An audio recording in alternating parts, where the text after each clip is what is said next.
ગુજરાતમાં એકમાત્ર સુતેલા હનુમાનજી તરીકે ખ્યાતનામ એવા સાકરિયા ખાતે ભવ્ય મહોત્સવનું આયોજન કરાયું છે। સાકરિયામાં ભીડભંજન દેવ મંદિર ખાતે 22 થી 24 એપ્રિલ દરમિયાન ત્રિદિવસીય ભવ્ય મહોત્સવનું આયોજન કરાયું છે।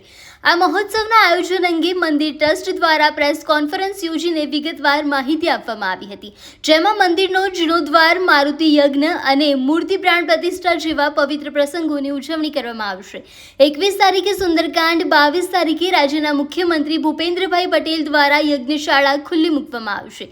ત્રિદિવસીય કાર્યક્રમ દરમિયાન સુંદરકાંડ, સત્સંગ, પ્રવચન અને લોક ડાયરાનું પણ આયોજન કરવામાં આવ્યું છે, ત્યારે મોટી સંખ્યામાં ભક્તો દાદાના દર્શન કરી શકે તેવું આયોજન મંદિર ટ્રસ્ટ દ્વારા કરવામાં આવ્યું છે। ત્રિદિવસીય કાર્યક્રમને લઈને હાલ મંદિર ટ્રસ્ટ દ્વારા તૈયારીઓને આખરી ઓપ આપવામાં આવી રહ્યું છે। ભક્તોની સુવિધા અને દર્શનની વ્યવસ્થા માટે મંદિર ટ્રસ્ટ દ્વારા તમામ પાસાઓને ધ્યાનમાં રાખીને આયોજન કરવામાં આવ્યું છે।